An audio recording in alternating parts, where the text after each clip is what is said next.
A 5-year-old girl disappears from a family barbecue in the German countryside. Her parents think that she's lost in the woods, but police and search crews look for days and don't find a single trace of her. Many believe that's because Inga Gehricke was not lost at all. She was actually taken.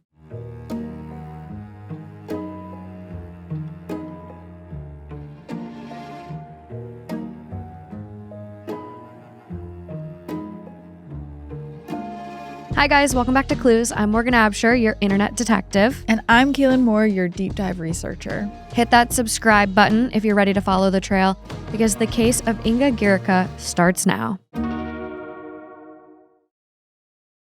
This is a really heavy case that we're going to get into today, but Morgan, should we start by telling everyone kind of a happy, spooky thing that happened to us recently? Oh my gosh, from the 2 Hot Takes episode we did? Yeah, so I was recently on 2 Hot Takes with Morgan. My face, you guys, I was like so scared. I was like, where's this going? Okay, yes, this is so cool. I was just on 2 Hot Takes with Morgan, and we were doing kind of spooky, some let's not meet stories, some like pregnancy related stories.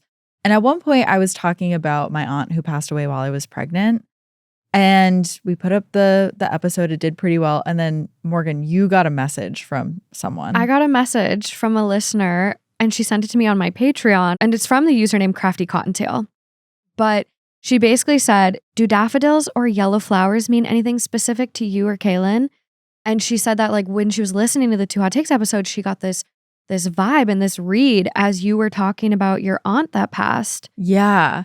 And you texted me that being like, hey, like, I don't know if this is anything, but someone sent me this. I'm going to send it, of course. Yeah. And black-eyed Susans were my aunt's favorite flower. And when she passed away, we all got little bookmarks with her handwriting on them, and they were covered in black-eyed Susans. So the second you said, hey, do yellow flowers mean anything? I just immediately knew. And so I texted my whole family about it, and we all had goosebumps, and we're just honestly kind of freaked out, but that was very cool. It's incredible. I really believe some people just have that gift. And she said she had just been able to like tap into it recently. And which I'm so curious what that means. Is that something that we all have that we can kind of tap into, or is we should have a psychic come on? We particularly need to do gifted? like a spirit episode. Very, very, very cool. So what was their name? Crafty Cottontail. Crafty Cottontail. Thank you so much for reaching out with that, because that was amazing. I know. If anyone has any spiritual stories like that, please share. Visitation dreams are so fascinating to me. Yes.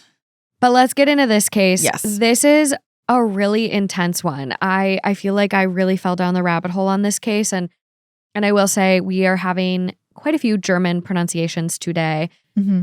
Please excuse our mispronunciations. We literally were practicing before the episode, but a lot of the source material I watched on this was in German, and I had to listen with subtitles on. Like there's no really good translated material on this case. So it is a heavy one, and it's going to be a doozy for you guys out there. Definitely. And just a quick reminder that we always give, if you're watching this episode on YouTube, you're going to see some pictures, videos that will help you visualize the case. And if you're listening, you can find those same photos and videos on our social media. That's at Clues Podcast. And as always, you should just follow us there anyways, because we talk a lot about these cases there as well. Yeah, we do confessionals over there talking about things we missed as we were recording the episode. Literally, we hit end record and I'm like, oh my God, I forgot to mention this. Yeah. Like last week, I literally added a botched mark on the board during our confessionals. So yes, we're still getting into the cases over there and diving a little bit deeper. So go ahead and follow. And just a warning before we begin, this episode includes discussions of child abduction, child abuse, child sexual abuse, serious mental illness, animal death, and other potentially upsetting material. So please listen with care. Before we dive in, we kind of briefly mentioned this, but today's case did happen in Germany, which has some of the world's most restrictive privacy laws. That means law enforcement agencies and journalists are required to keep a lot of information about criminal investigations secret, especially things that could cast suspicion on a person who has not been charged with a crime. So there are some points in the story where we just don't have as many details as we normally might. And it's also worth noting that when it comes to the family, hardly any personal details were released publicly. So everything we know about them basically is included in the story today. And with that, this case starts on May 2nd, 2015. Artist Victoria Gehricke and her husband, a social worker named Jensuva, are enjoying a little family trip. Earlier that morning, they drove 50 miles from their home in Schönebeck, Germany, to a recreation area in a tiny village called Wilhelmshof. They were going to spend a day out in the countryside. They arrived around noon, and they were there with 2 other families. Now, they've been kind of doing this thing for the last few years, meeting up in different places to all spend time together. It's become somewhat of a tradition. The Gehrrickes took their 4 kids that day, 2 boys aged 10 and 8, and 2 girls who are 5 and 3 years old. The original plan was that this was just going to be a day trip and they were going to head home in the early evening. The other families that they're with have 6 children between them, so it was going to be this big group of 10 kids playing together all day. They had coffee and cake, they played football, they socialized while the kids were out playing, tiring themselves out. And when evening rolled around, everyone decided they were still having such a great time that they weren't ready to leave. So the 3 families decided to build a campfire around a barbecue site near the woods. They also arranged to use a kitchen at a house in the park to cook a meal and prepare any food for barbecuing that day. So at around 6 p.m., Victoria heads inside to start dinner. She keeps an eye on the kids through the kitchen window, specifically her 5-year-old daughter, Inga. She is this big ball of energy. Her 2 blonde pigtails are bouncing around as she's chasing the other kids near a nearby field where there's adults playing soccer. At one point, Victoria sees Inga running towards the edge of the woods, which are kind of close by. But there's other adults that are keeping eyes on the kids there, so she's not really worried when Inga briefly slips out of her sight. Now, Inga is this really lively child who loved spending time with her family and exploring the world around her, so her kind of running around near the edge of the woods isn't surprising. She was known among relatives and friends for her curiosity and also her playful spirit and really her cheerful personality. So Victoria doesn't think too much about this, and she goes back to preparing the food for that night. She wants to get dinner on the grill before it gets too dark out. And a few minutes before 6:30 p.m., just as the sun is going down, Inga's dad, Jens-Uwe, sees her on the footpath going from the house to the outdoor barbecue area where the families are planning on eating. And she's carrying these 2 big bottles of water. Now, Jens-Uwe assumes that she's trying to help with the barbecue. She's the kind of kid who always wants to do her part. She was described as being very helpful. Even at 5 years old, she was always the type to, bring the water bottles to her parents or just see what she could do to help. And a few minutes after that, 2 other kids see Inga heading back towards the house where her mother's cooking. Only she never makes it inside. At 6:45 p.m., Victoria realizes that her daughter is nowhere to be found. So she runs outside and she starts screaming for Inga. As everyone sees what's happening, they rush in to help. They start running around the woods, calling for Inga. The other kids were all looking for sticks for the campfire before she vanished. So at first, the parents assumed that maybe she got lost while doing the same thing. But after over an hour of searching, there is still no sign of her. Not a single footprint, nothing. And now it's getting dark, and it's getting too dark for a child to be out there alone. There's also wolves in this part of Germany, and they're surrounded by over 8,600 acres of forest. And these are dark, deep German forests. Like, these are the forests that the Brothers Grimm would write about in their fairy tales. So at 8:13 p.m., Jens-Uwe and Victoria call the police, and they officially report their 5-year-old daughter, Inga Gehricke, as a missing person. Now, let's hit pause for just 1 second and talk a little bit more about the area that this disappearance happened in. It's in the Altmark region on the northeast side of Germany. That's about 95 miles west of Berlin. Altmark is very rural, and the place that the families were visiting, Wilhelmshof, is especially remote. Now, you're going to see some videos on YouTube or on Instagram, but picture this. A giant, dense patch of forest surrounded by mostly farmland with just one narrow paved road and a couple of footpaths. In the center of the forest, you find this big clearing that has a bunch of buildings, some of which are over 200 years old. That is Wilhelmshof. It was originally built as a big sheep farm, and during World War I, it served as a military hospital. But after that, it became a rehab center as well as a residential home for those with intellectual disabilities. And that is what it was in 2015, and that's what it still is today. The facility and grounds are owned by a social work organization within the German Protestant Church. And in addition to this facility, Wilhelmshof also has 22 guest houses and a small working farm and many other structures. When you guys see these aerial shots of this place, you're going to be blown away by how vast it is. It's essentially a small village in the middle of a massive forest. And again, like deep, scary forest, like it is dense. And in one news investigation I saw, they noted over 38 structures. So it's not like, I don't know, in my head, I was envisioning like a KOA campground where it's like, oh, there's a forest nearby, but open field where like there's a couple of things. No, this is a village. There's so many buildings and some of them look like big apartment buildings. This place is really expansive. Now, people receiving services from Wilhelmshof give back by working on the farm and maintaining the guest houses. It's a workhouse in that way.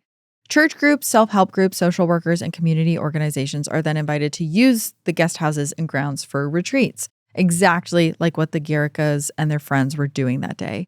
And as of this recording, the authorities haven't shared who the other families were with the Gehrrickes, kind of relating back to the privacy laws. Jensua, Inga's father, was a social worker at the time of Inga's disappearance, meaning that he was actually a member of one of those groups that were allowed to host retreats and rent the guest houses there, which they could use to prepare their food. But it also meant that the Gehrrickes and their friends were not alone in those woods.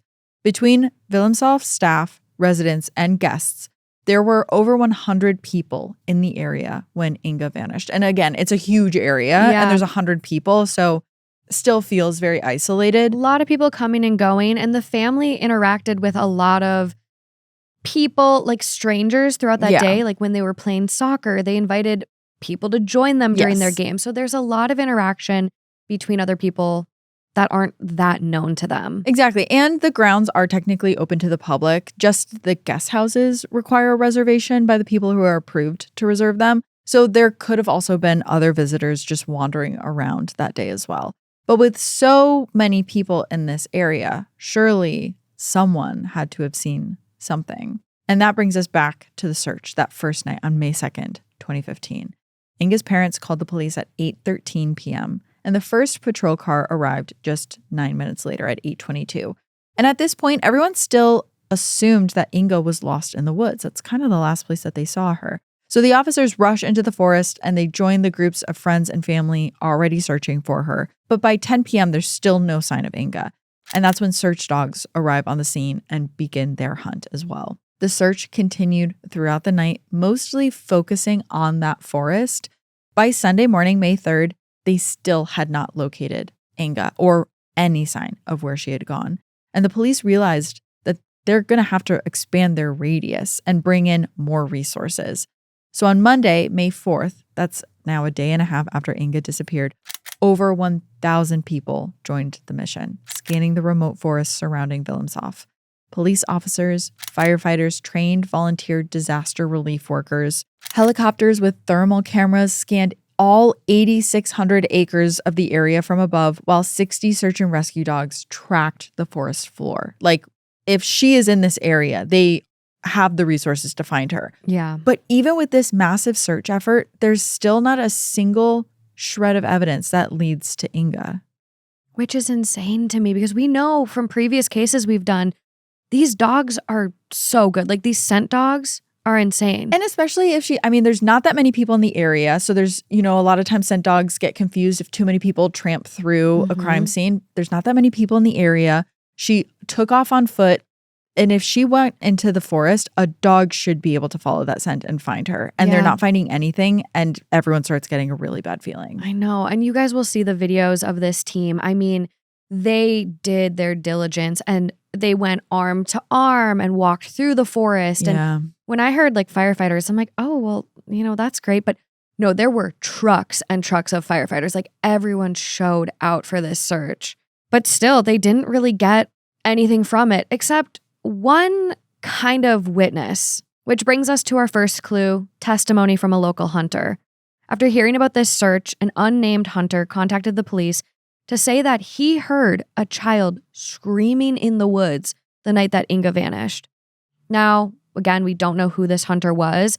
Law enforcement have never named him, and he's never spoken to the press on his own. But hunting season had just started, and there were a handful of hunters in this forest surrounding Wilhelmshof when Inga went missing. Now, Germany has a very set way they allow for people to hunt. You have to acquire permits through your hunting club to even go on these lands. It's a very put together organization there to hunt.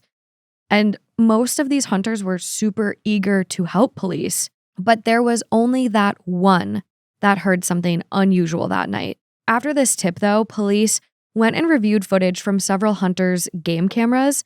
They even brought tracking dogs to the area that he claimed to hear the screams, but the dogs weren't able to locate Inga's scent anywhere nearby. So investigators at this point are really starting to wonder, especially given their extensive search efforts, maybe Inga wasn't lost in the woods at all. The search dogs did provide investigators with kind of a little bit of a lead, though. According to Inga's family, the dogs did alert to a few spots near a field full of solar panels called Solarfeld, which is our second clue. The Solarfeld is about 4 miles from Wilhelmshof, or about a 9-minute drive. There are a few houses and other buildings bordering the solar park itself, and there's a 400-person village that's somewhat nearby. But even with the help of their massive search party, detectives didn't find anything that would explain the alerts from those dogs at this Solarfeld. There was one other important thing near the solar park, though, that investigators started to turn to, and that's our third clue, which is a forensic psychiatric hospital. The Uchtspring State Hospital for Forensic Psychiatry is located between Wilhelmshof and the Solarfeld. It's about 2.5 miles from the park by foot, or a 6-minute drive. And this facility is for people that are considered so dangerous and have mental health challenges so severe that they can't be punished for their crimes with a prison sentence. And this facility houses up to 290 patients at a time. A large portion of them are sex offenders, and it's more like a prison than your average hospital. Patients are involuntarily confined, so they're not allowed to go in and out. They have extensive security measures, both indoors and outdoors, to prevent them from escaping. And based on what we know about the search radius, it's likely that the hospital was included in this massive search. Although it's never explicitly stated in our sources, we're unclear if there were any people that had escaped or were missing at this time. None of that has been released again due to those strict privacy laws. And if investigators found anything there of note, it's never been released to the public. So the search for Inga continued over the next 2 days, May 5th and May 6th, 2015. Drainage ponds in the area were emptied. Searchers paid special attention to any slopes where Inga could have fallen, thinking that maybe, she was little and she tripped. And they were also looking specifically for tripping hazards in the woods. The search party also combed through every building at Wilhelmshof and interviewed about 100 people who were there when Inga vanished. Every garbage container was emptied. Each apartment was searched from top to bottom. The koi pond was even drained so they could look for any clues in there. Searchers removed all the straw from the Wilhelmshof barn and shoveled through a huge livestock manure pile. They were really just searching every square inch of this entire place. By May 6th, 4 days in, there still was not a single shred of evidence. And that's when they admitted defeat and they called off the mass search. The next day, May 7th, Inga's parents left Wilhelmshof and headed home to Schönebeck with their 3 other children. And that same day, police made a really big announcement. They said that they no longer believed Inga got lost on her own, but that now it did appear to be a kidnapping case. On May 12th, 2015, 10 days after 5-year-old Inga went missing, police announced that they were creating a task force specifically for her case. It was codenamed Wald, which means forest. The Wald team included about 40 people, all working under the top criminal investigator in the area. The same day that they revealed this task force, police also launched a website to share any information and to collect tips on Inga's disappearance. And luckily, her family had taken several photos of her the day she went missing, so the public could see exactly what she was wearing. A blue shirt with a butterfly on it, blue jeans, and pink barrettes holding back her blonde pigtails. Her missing front teeth also made her very recognizable. And that same week, police worked with a nonprofit to have over 3,000 posters printed for her. They also had her flyer displayed on almost 300 public information screens in places like subway stations and airports all across Germany. And by the 3rd week of the search, Inga's case was featured on a German TV show about open investigations, which, when it's translated, is called XY Unsolved. I've talked about it on Heart Starts Pounding before because it's a huge show over there. And I've never heard of it. It's, oh my God, the actual term is like, I'm going to butcher it, so I'm not even going to try, but it's like a very long German name. Okay. but it's responsible for like a whole bunch of cases being solved. We covered one on Hearts That's Pounding, the Gorda murders, which were solved because of this show, basically. So it's huge over there. And when cases are featured, a lot of people see them. So when this airs, it generates a huge new wave of tips. Police followed every single one of these tips that seemed credible. They even followed suggestions that came from psychics. That's how desperate they were for any information on this. But one by one, they crossed all of these off the list without any solid leads that came through. On June 2nd, 2015, that's now a month after Inga disappeared, police decided to up the ante and they announced a 25,000 euro reward for any information that led to Inga's location. It was the largest police reward offered in German history. And unfortunately, it did not really help the investigation.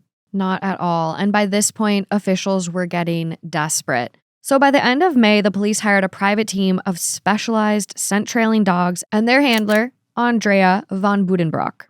What she and her dogs found is our fourth clue. Andrea claimed that these animals were essentially miracle workers.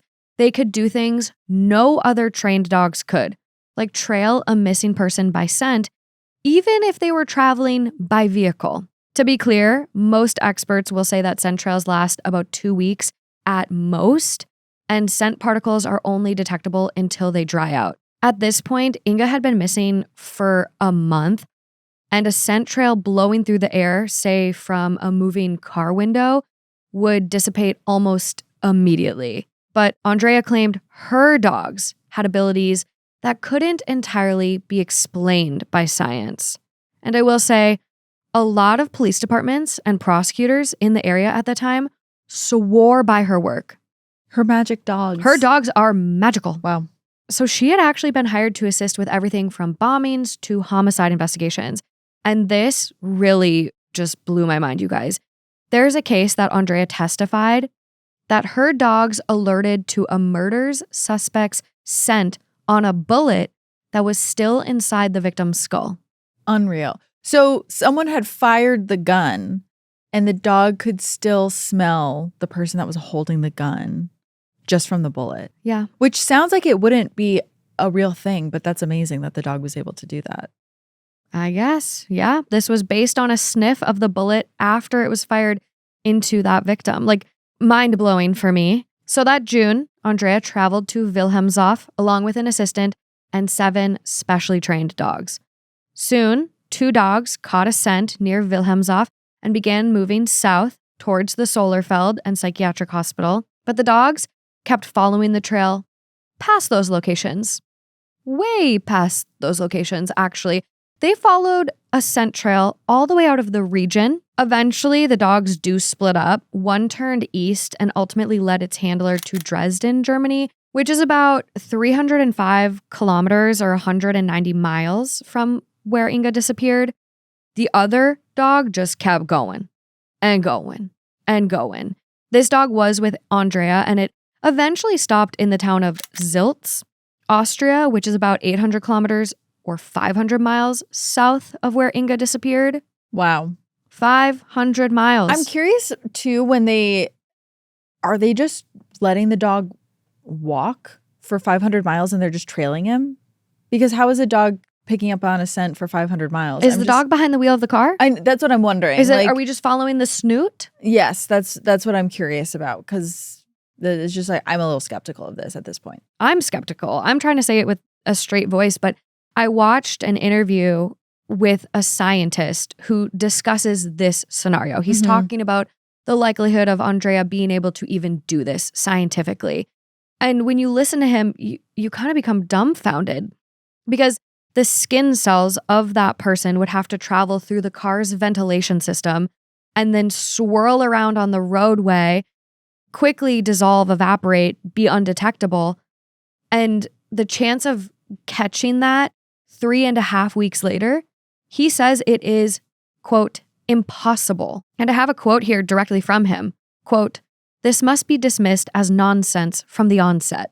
Yeah. And just imagine that in a really beautiful German accent. Like, it was just like, yes, mic drop, my guy. But yet they spent a lot of time and resources doing this. They did end up searching the area in Zilt. They apparently found someone suspicious, and they became the focus of the investigation for a while. They never ended up charging that person. They've never said their name publicly. We have no details that have been leaked. And it was kind of clear at this point that this lead went nowhere. This extensive dog tracking operation was a bust. I will say, when you watch an interview with Inga's mom, like, she did appreciate this. She appreciated the search team's effort and the fact that they were willing to do this because it gave her such hope. And at this point, that's all you're holding on to is hope. Yes. This operation did end up going from June 2015 until December of 2015, and it put police out of 40,000 euros, not to mention all the travel expenses for the officers who accompanied her to Austria. And again, they were kind of right back to where they started. No forensic evidence, no suspects, and no sign of Inga. Which I will say, like, I know the family appreciated this effort, but to spend 40,000 euros on this dog tracking situation, that doesn't even seem scientifically valid. Some might include this as botched at this point. Yeah, I'm curious what people would say, because at the same time, it's great that they're still spending resources on this case to find her. I mean, what else are they going to do? They have nothing else to go off of. You think that the dogs initially at the scene, though, would have found something. Yeah. But again, her dogs are special. So let us know. I'm going to be more cautious with my botched marks today, but let us know if you would be adding one here at this point, given the validity of this. I mean, there's so many cases that, like, we covered the Beaumont children in Australia where they will dig up people's entire properties just based on what a psychic says. Like, they've spent so much money on so many leads that really have gone nowhere. Yeah. So just kind of like a common thing. But and there's a lot of pressure. I mean, public pressure from everyone involved. So I understand it's a tight spot to be in, rock in a hard place, and you're holding out hope for anything. Well, after the unsuccessful 6-month canine search, the Vald task force went back to following tips, checking alibis, and looking into anyone suspicious in the Wilhelmshaven area. And they released very little information about what they were doing at the time, but we do know that they were looking into all of the known child sexual predators who lived in the area. And they did find one who seemed very suspicious at the time, though they wouldn't reveal this part of the investigation publicly, at least for years to come. Towards the end of 2015, the police became aware of a suspect that really fit who they thought they were looking for. He was a 39-year-old sex offender who owned a dilapidated factory, which was located about 60 miles from where Inga went missing. And he also owned an apartment in another town, which was about 65 miles away. His name was Christian Brueckner. And those of you listening might have immediately had alarm bells go off because his name has been in the news a lot somewhat recently. Quite a bit. Christian Brueckner is our fifth clue. He had a lengthy criminal record dating back to his teenage years when he was first charged with sexually abusing a child. And as police continued to dig into him, they got a hold of his Skype chat history, which really set off alarm bells. In 2013, 2 years before Inga disappeared, Brueckner sent a friend a Skype message saying he wanted to, quote, capture something small and use it for days. When his friend, allegedly a fellow pedophile, warned him that might be dangerous, Brueckner reportedly replied, quote, not if the evidence is destroyed afterwards. That same year, police investigating the disappearance of a 3-year-old English girl named Madeleine McCann also got a tip about Brueckner. And again, as Kaelyn mentioned, you might recognize Brueckner's name, and it's because of his potential connection to the Madeleine McCann case, which, if you're unfamiliar with that case, Madeleine McCann was taken from her bedroom at a luxury resort during a family vacation to Portugal in 2007. Her parents had left her and her twin siblings alone in their unlocked Portuguese vacation apartment. They were dining nearby at a tapas restaurant about 55 to 82 meters away, would check on the children periodically, but upon going back had discovered that Madeleine was kidnapped. Is one of the theories. One of the theories. I know there's a lot of people who think that the parents had something to do with it. Yeah. Definitely. There's a lot of other podcasts out there that have done it, but Let us know if you'd want to hear from us. Yeah, there's been a couple updates in the last few years. I mean, you looked, especially with Brueckner. Yeah, there's a new article that came out just 5 days ago. Yeah, so that they lost a little bit of money that they were going to use to investigate the case more, so they might have hit another roadblock. So stuff is still coming up. Yeah. But they also found that Brueckner matched the description of a man that was seen near the resort when Madeleine disappeared. Several witnesses even told police that Brueckner had talked about killing Madeleine, but none of them could prove it. Now, Brueckner was still being considered a suspect in Madeleine's case in 2015 when the investigators on Inga's case heard about him.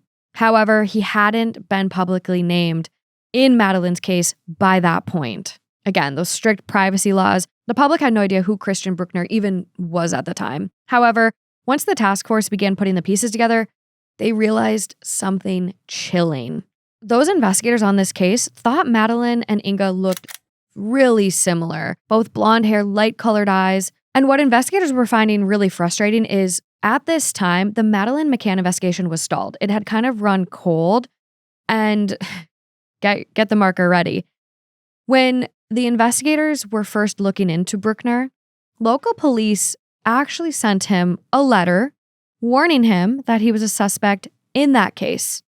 They didn't have a search warrant or anything in hand to search his property, so there was nothing to keep him from potentially destroying evidence. Which obviously he's going to do. Come on, you're going to give your number one suspect a warning that, hey, we're looking at you. Hey, by the way. But we can't come on site yet. Yeah. So if you have a hard drive with anything bad on it, promise you'll keep it intact. Like, no, of course, which we know now, too, that he tried to destroy evidence multiple times. Come on. Like, yeah. And the investigators in Madeleine's case believed this was probably why, 2 years later, they still didn't have enough forensic evidence to arrest him. Like, you guys, they shot themselves in their own foot. Yeah.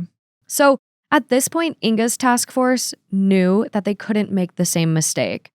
They began collecting evidence against Brueckner to get a search warrant for his factory and that apartment he had. It wasn't easy. This guy was intelligent, calm, well-spoken. He presented himself well in court, had a lot of experience with the legal system, and if they gave him a chance to fight their warrant, he might win. So they knew it was going to take a lot of good police work and luck to get past his defenses. One thing that's interesting about German law, too, is you don't necessarily have to investigate someone who's dead. So if there's a cold case and the person has died, oftentimes those cases just will never get solved. They don't put any more resources into investigating someone if they've passed away. So there's been a couple high-profile cases in Germany where the suspect will get tipped off that there may be a suspect and they'll just kill themselves. And then the case just goes nowhere after that. So it can be really hard to keep a cold case like interested in it and resources going to it, especially if the person dies. Just that's insane. Different than how we do it in America. Again, why tip them off? Yeah. You're so strict on privacy and not releasing anything in the regards to the investigation. Why risk it? Why say anything? It's a little bit of a botch. In late 2015, the Vault task force was having a pretty difficult time getting a search warrant for Christian Brueckner's properties. But that all changed on January 14th, 2016. Because that's when a neighbor of Brueckner's, identified only as Steve M., had a pretty disturbing experience near Brueckner's factory. So Steve's Rottweiler broke away from him and ran onto Brueckner's property and just started digging. And when Steve caught up with his dog, he could smell that something was rotting nearby, is how he described it. And Steve was pretty sure he knew what that smell was because his girlfriend Katerina was a police officer. And she'd been trying to help the Vault task force get more information and evidence from Brueckner recently. So Steve called Katerina and he told her about this smell. And under German law, that was enough for local police to search the property, which also, eventually people were wondering if maybe they set that up. Like maybe Katerina told Steve, hey, if the dog smells something on the property that smells like a dead body, like we can get a warrant. And at that point, it's been so long that they haven't been able to get a warrant. So maybe it was orchestrated like that. The timing's a little suspect. At straws a little. But regardless, they were able to go actually investigate. I know. And I'm unfamiliar, obviously, I'm unfamiliar with all law, but German law, really unfamiliar with. I wonder if that could have been a botched mark for us, if that wouldn't have held up and Brueckner, being savvy with the law would have been like, that's not legit. Yeah. Like, your warrant is invalidated. Mm. But it worked in this case. It did work. And they got on site. So later that same day, January 14th, 2016, officers began digging around the property for the source of the smell. It turned out it was coming from a body, but not a human one. 2 officers uncovered a dog buried in a shallow grave. And luckily, they didn't just stop there. For some reason, they decided to search beneath the dog, and that is when they found some pretty damning evidence. Underneath the dog was a bag containing USB flash drives, which is clue number 6 for us. When police looked at what was on those USBs, they found a lot of child sexual abuse material. There were also some text files where Brueckner had typed out violent sexual fantasies, including one about sexually assaulting a mother and her 5-year-old daughter at an isolated farm. There was more than enough for them to then get a warrant for a full-scale search of the property, and police knew they only had one shot. If they didn't find enough evidence to arrest Brueckner, he'd get a chance to destroy anything they missed, and he would. But in February 2016, they took their chances. They had 2 teams totaling 100 police officers, and they split up and entered Brueckner's factory as well as his apartment about an hour's drive away. They turned both places upside down, but never shared exactly what they found. According to media reports, which police have declined to confirm, they may have seized 75 girls' swimsuits, more child sexual abuse material, a computer hard drive, a laptop, and more USB drives and memory cards. As far as we know, police did not find anything belonging to Inga, or any evidence that would conclusively link Brueckner to her disappearance. The Wald task force didn't give up on Brueckner, though, but they were now hitting a wall. Later in 2016, they commissioned a psychological analysis of the case to see if an expert could provide any new insights. And unfortunately, the person they hired had very little experience, if any, in criminal investigations, which you can put that on the botch board because... Oh, no, just wait. You got to do your due diligence. Just wait. We're going to get messy with this one. We're teeing it up. According to a lawyer representing the Gehricke family, she didn't even turn in a full psychological analysis. She mostly just focused on the timeline of the crime. And that document apparently didn't provide any new clues on who the suspect could be. Okay, so let's get messy here. That same family lawyer for the Gehrrickes, he does not even believe that this psychologist is an actual forensic psychologist. So I watched an interview that was done on a German MDR investigative show, and they interviewed this lawyer, and he said this. He also made a claim that this psychologist only got hired because of her connection to the lead investigator. So then this MDR investigative team, they go out. They're like, okay, you can't make this claim. We need to fact check you. So they do, and they go out, and here's what they find. And we will have this linked, so if you do speak German, please go and watch this clip. Like, let us know your thoughts on what they found, but here's what I have. So they did find she is an actual psychologist. She did an internship in 2004 and 2005. Get this, under the same lead investigator on Inga's case, who then commissioned her for this analysis in 2016. This lead investigator and psychologist ended up getting married. Yeah. Married. They were already reportedly a couple as of 2015, 2016, when he commissioned her for this report. So a huge conflict of interest, and like these are people's lives that we're dealing with. This is a family who's missing their daughter, and he is hiring his girlfriend. You're using more resources to hire your girlfriend who is completely unqualified.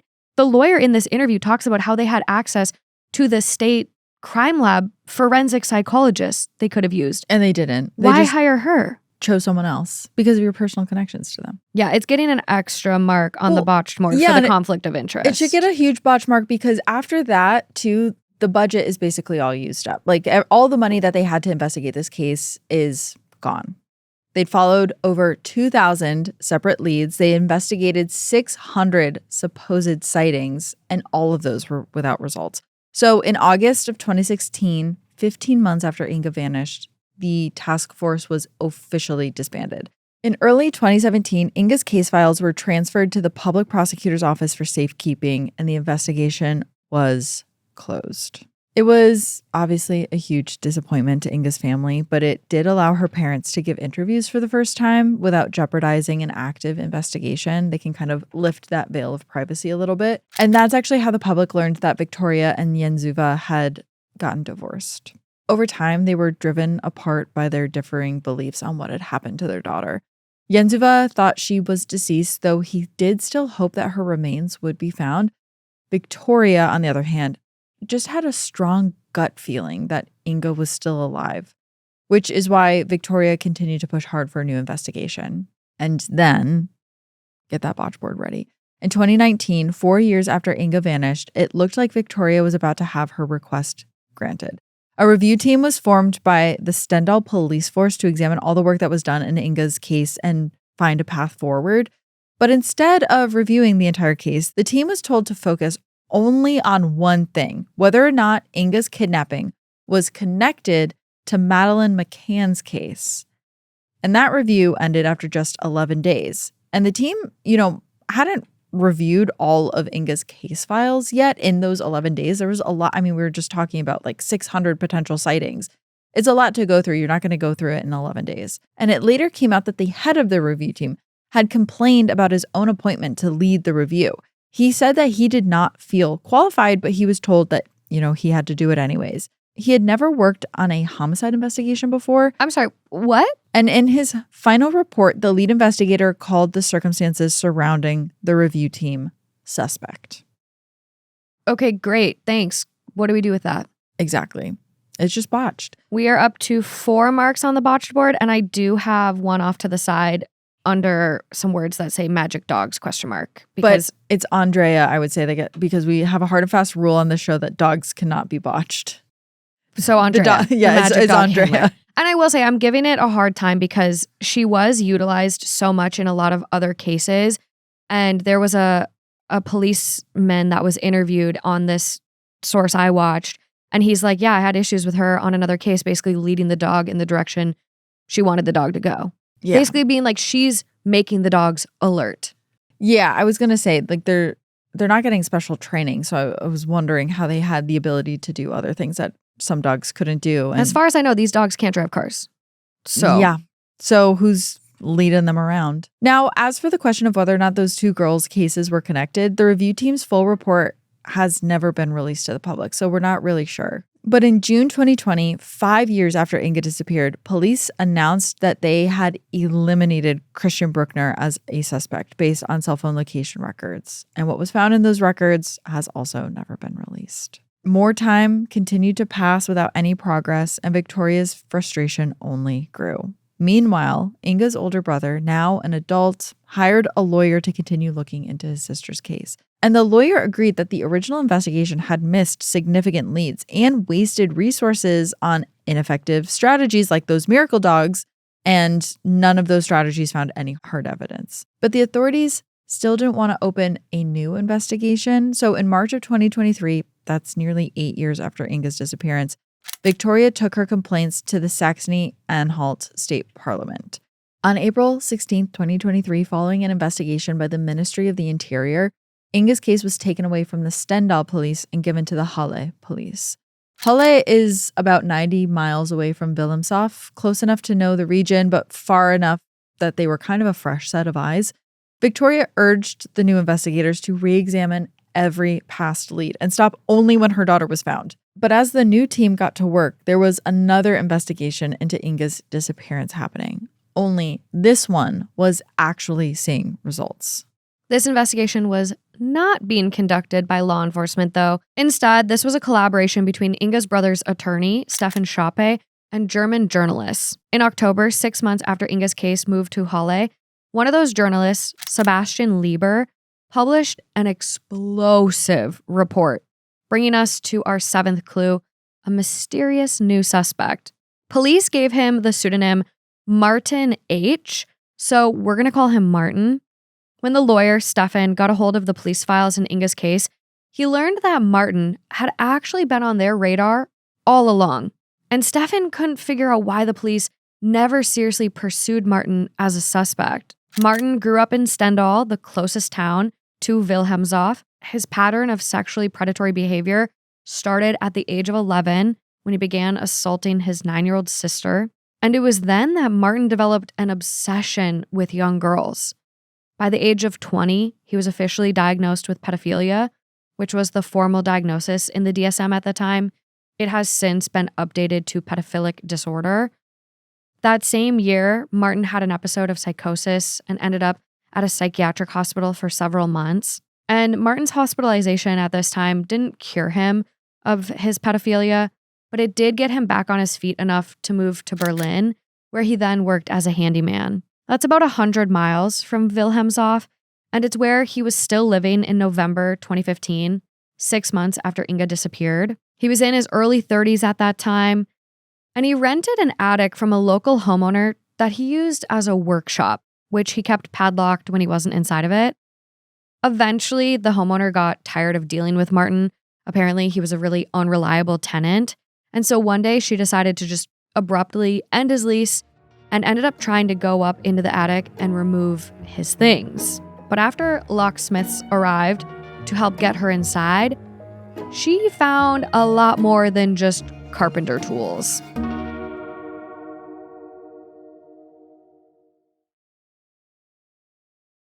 Martin was using this workshop to store a collection of homemade, toddler-sized sex dolls that were dressed in real children's clothing. No words. It's just so no words. Just deranged, disgusting, horrible. And the homeowner immediately recognized this and phoned the police. She was like, "This is up. What am I seeing in my house?" There's no way this is the only thing that he's doing. Like, someone needs to check this guy's hard drives. Yeah.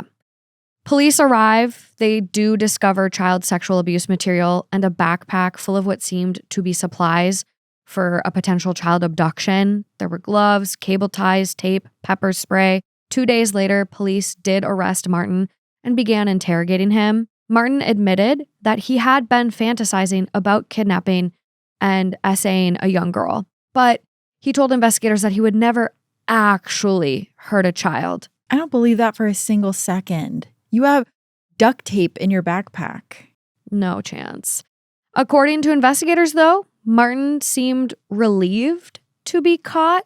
Martin ends up telling the cops that his girlfriend had warned him that the police were looking for him. He had a girlfriend? He had a girlfriend at this time. And instead of trying to flee, he had actually gone and met up with a friend to seek advice.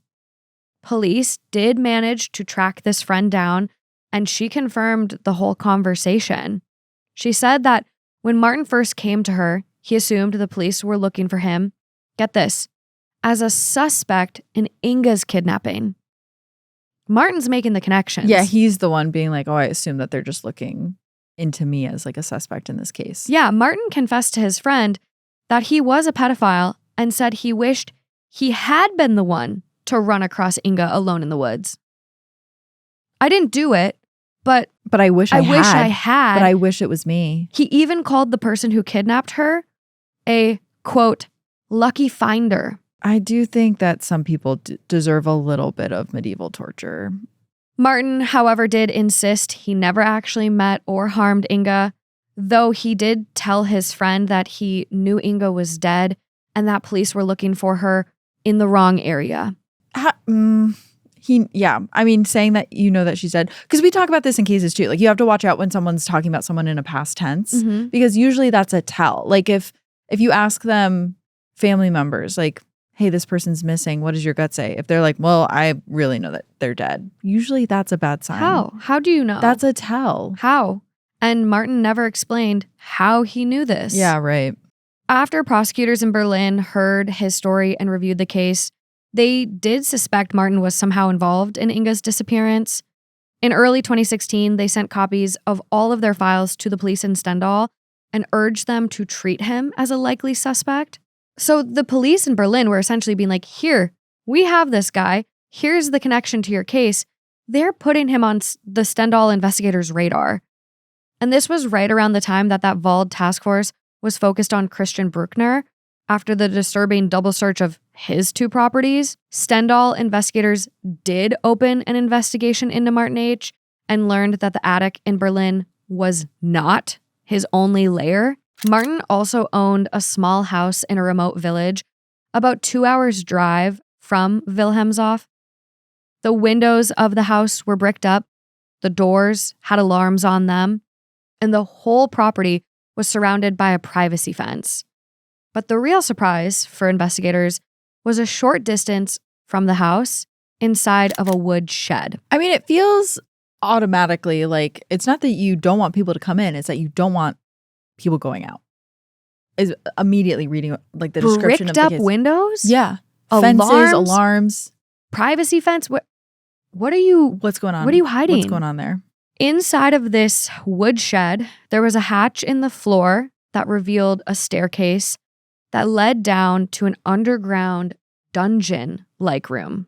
Now, police did not find any forensic evidence linking him to having Inga inside of this bunker. And afterwards, Martin continued to insist that he hadn't taken Inga or any other children. But he still couldn't control his fantasies, which is why he prepared for the day he might take a child, the day that it might happen. All of these preparations, building an entire bunker. But according to the lawyer, Stefan, who worked for the Gehrrickes, there were a few other red flags. Police had also found that Martin used an excavator on his property shortly after Inga's kidnapping, and that he might have dismantled his own car around that time. It was all incredibly suspicious, but Martin provided an alibi for May 2nd, 2015, and the task force allegedly found it credible. They eliminated Martin from the suspect list without formally naming him as a suspect. Okay, I'm just gonna botch it because even if that alibi was confirmed by like CCTV footage or whatever, like that person cannot be released back into society. Like The dungeon, it's horrific. And I know that the laws are like, oh, if you haven't broken a law, you can't go to jail. And I do understand that on like in a philosophical sense. Yeah.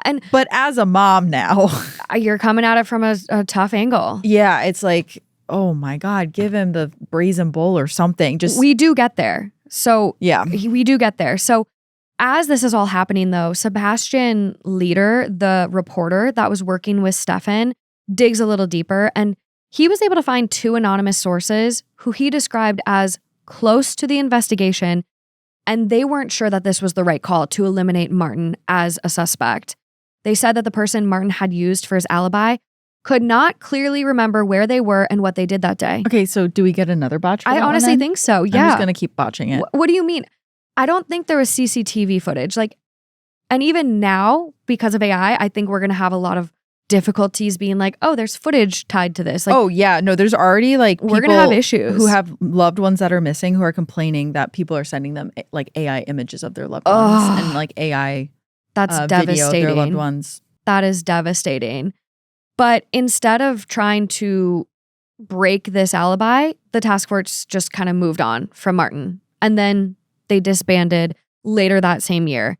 As for Martin, though, which again kind of speaks to that first botch mark you put, after a brief prison sentence for distributing marijuana, he was still found to be too dangerous to children, and this led to his confinement in secure psychiatric care. And as for those child sex dolls, in 2021, Germany also banned childlike sex toys like the ones Martin had made and stiffened their sentencing guidelines for sex crimes against children. I'm still going to botch it because why did it take so long? I'm sorry, I'm just mad. 2021. 2021.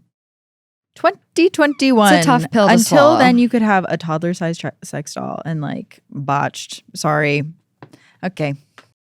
I know, I'm a little nauseous. Gotta take a deep breath after that section. I hope everyone is hanging in there okay. It is a very tough case. It's so hard to read about. It's just, it reminds me of JonBenet in the sense that one of the shocking parts about the case is how many predators you realize live in the area. Where you're like, a little girl goes missing. The fact that we have multiple suspects because there were just that many predators living, like really horrible documented proof that they were predators in the area is just very upsetting. I know. In the beauty pageant world and who can just show up to those. I mean, well, especially for JonBenet Ramsey. It's insane. It's just like, I just don't, it's so hard to read about as now having a kid too. I know. I'm like, how do you even protect your child in this world? Exactly. And it makes you realize how much we don't protect kids. It's horrific. Yeah. So big change needs to keep happening. Now, since Inga's case moved to the Halle Police Department in April of 2023, there have been a few new developments, but sadly, none of them have led to finding Inga or charging a suspect. In December of 2023, there was a brief surge of hope after cadaver dogs discovered bone fragments in the forest around Wilhelmshof. They did turn out to be animal bones. And then in 2024, there was a new effort to solicit tips from the public with the full support of Inga's family. And that's when a German beverage manufacturer got involved. They worked with cold case investigators to create an age progression photo of Inga, who would have been 15 at the time.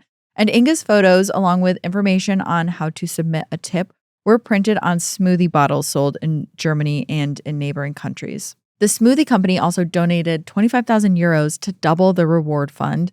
And this campaign brought in 82 potentially useful leads. And that was in just the span of a month. Yes. The picture was only on those bottles for a month. And as a result of those new leads, a new search team spent 2 months in early 2025 scouring the forest around Wilhelmshof once again. And unfortunately, that search did not turn up any new evidence. As of May 2025, there were still 8 investigators assigned to Inga's case, but they've gone quiet since early 2025. So we don't really know what they're focused on right now. We do know that the police have followed over 4,000 leads during the nearly 11-year investigation, and they still don't have a single piece of hard evidence. At this point, investigators believe that any forensic evidence in that forest was likely trampled on and destroyed during the first few days of the search. As for Christian Brueckner, he's never been charged with kidnapping, either in Madeleine McCann's case or in Inga's. The German authorities believe Madeleine is dead and that Brueckner did kill her, though, but they still haven't revealed exactly what evidence they have. But we were reading about it earlier, and there's potentially like an email that Brueckner was in charge of, that in January, around the time that Madeleine disappeared, there was maybe some emails that they found or something about this email address that connected him to her death. And potentially phone tracking records, putting him in that location. So it'll be interesting to see what comes out. Brueckner does continue to protest his innocence, though. He did serve some prison time starting in 2017, first for sexually assaulting his ex-girlfriend's 5-year-old daughter, and then for sexually assaulting a 72-year-old woman. Police hope to have enough evidence to charge him with Madeleine's murder before the second prison sentence ended.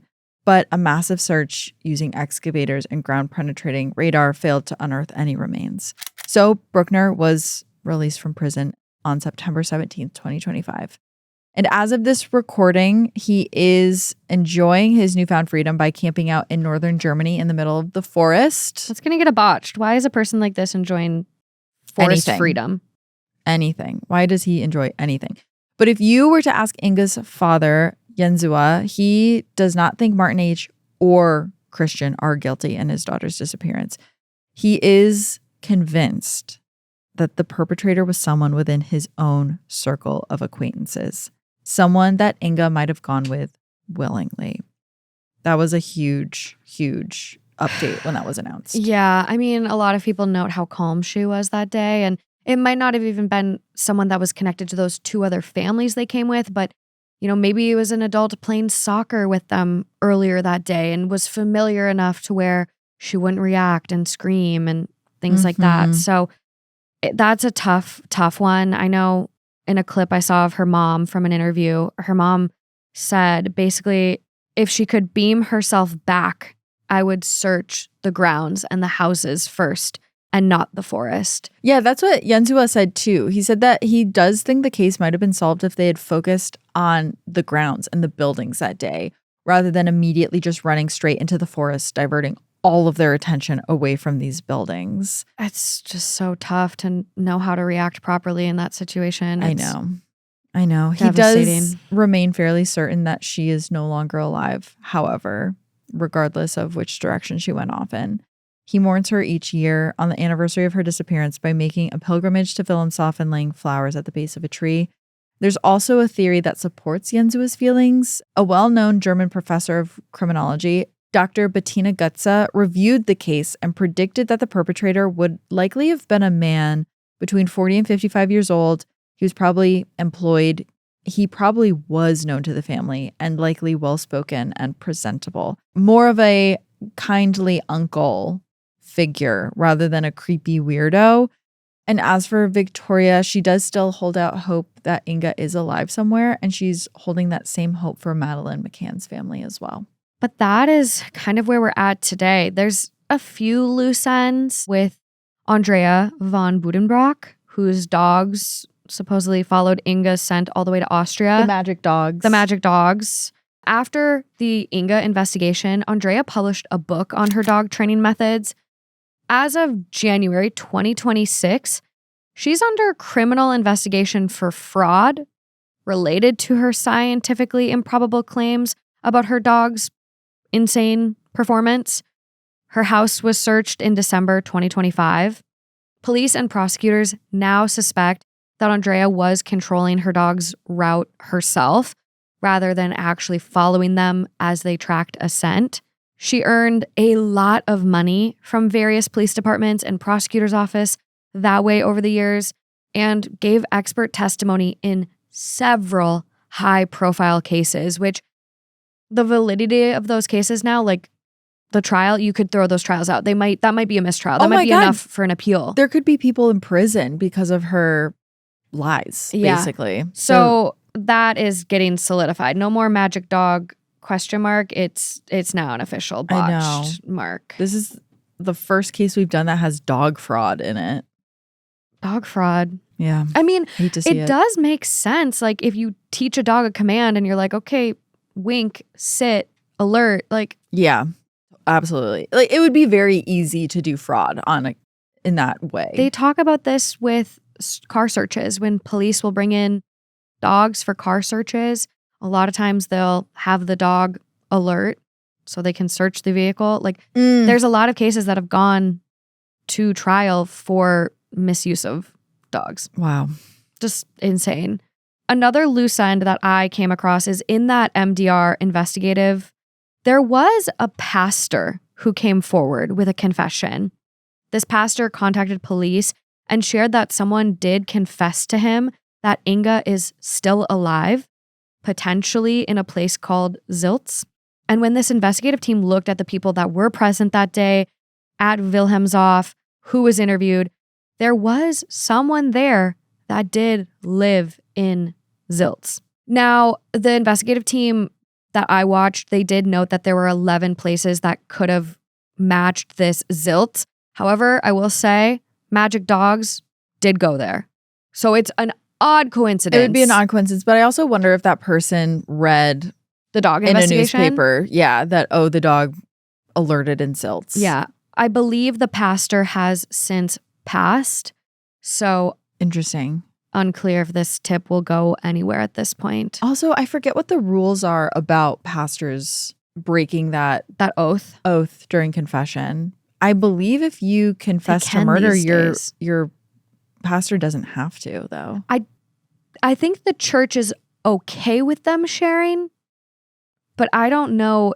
They're not mandated reporters, from my knowledge. No, they're not. Like there are certain careers that are mandated reporters. If they hear something, they have to report it. I don't know. A quick Google search says, yes, pastors can and often are required to report you. In most U.S. states, clergy are considered mandated reporters. There we go. Especially for suspected child abuse or neglect. There we go. Yeah, that is the US. But that's the U.S. I mean, yeah, who knows? It could be. If you're in Germany, please let us know if you have an answer to that.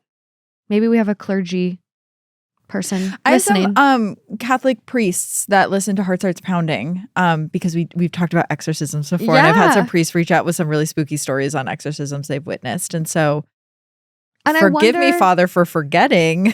I wonder if that has also changed in recent years with a lot of what's, changed within the church due to previous child SA. So maybe now they are mandated reporters. So interesting. We're gonna have to do a deep dive on that for the confessional.